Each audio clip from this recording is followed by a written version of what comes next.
hari ini, sebelum kita memulai pembelajaran kita mau terlebih dahulu mendengarkan renungan firman Tuhan Allah yang terambil di dalam kitab Matius pasal yang ke-26 ayat yang ke-30 sampai ayat yang ke-35. Demikian firman Tuhan. Sesudah menyanyikan nyanyian pujian, pergilah Yesus dan murid-muridnya ke Bukit Zaitun. Maka berkatalah Yesus kepada mereka, "Malam ini kamu semua akan tergoncang imanmu karena aku. Sebab ada tertulis, aku akan membunuh gembala dan kawanan domba itu akan tercerai-berai. Akan tetapi sesudah aku bangkit, aku akan mendahului kamu ke Galilea." Petrus menjawabnya, "Biarpun mereka semua tergoncang imannya karena engkau, aku sekali-kali tidak." Yesus berkata kepadanya, "Aku berkata kepadamu, sesungguhnya malam ini sebelum ayam berkokok engkau telah menyangkal aku 3 kali." Kata Petrus kepadanya, "Sekalipun aku harus mati bersama-sama engkau, aku tak akan menyangkal engkau." Semua murid yang lain pun berkata demikian juga.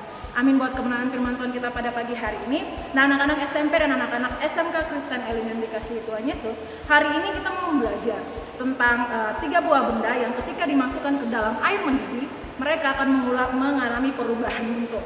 Nah, ketiga benda itu antara lain buah wortel, biji kopi, maupun sebutir telur. Ketika dimasukkan ke dalam air mendidih, ketiga benda ini mengalami perubahan bentuk.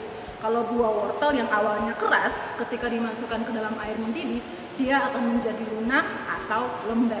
Sedangkan telur yang awalnya mudah sekali untuk retak dan pecah, dia menjadi semakin kuat. Kehidupan orang-orang Kristen sebenarnya sama dengan ketiga benda ini. Ketika kita melalui air mendidih atau ujian iman, terkadang kita mengalami yang namanya perubahan.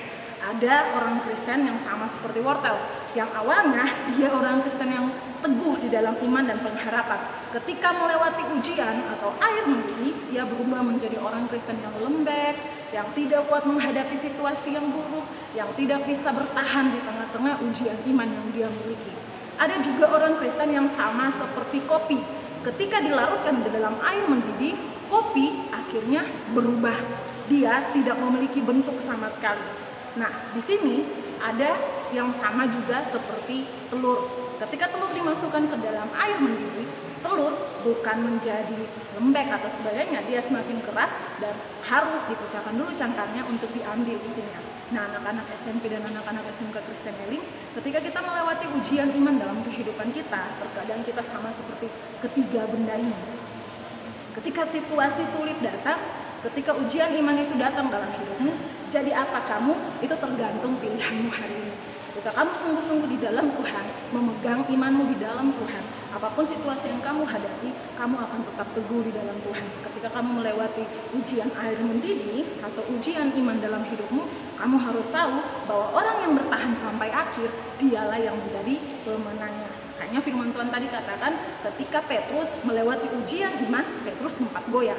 Tapi ketika dia bertahan memegang Tuhan dalam hidupnya, ia menjadi seorang pelayan Tuhan yang dipakai Tuhan dengan luar biasa. Dan Ibu Eta berharap kalian semua yang mendengarkan renungan firman Tuhan kita pada pagi hari ini, milikilah kehidupan yang sama dengan Petrus, milikilah iman yang kokoh di dalam Tuhan. Apapun situasi yang kamu lewati, mungkin kamu hampir kalah, mungkin kamu tidak bisa bertahan, mungkin situasi itu membuat kamu menjadi bimbang dan ragu, tapi kamu harus pegang Tuhan Yesus dalam hidupmu. Ketika kamu melepaskan Yesus, kamu kehilangan segalanya. Tetapi ketika kamu memegang Yesus, ketika kamu berada di dalam situasi yang sulit dan tetap memegang imanmu di dalam Tuhan, maka kamu percaya kamu memiliki kemenangan di dalamnya.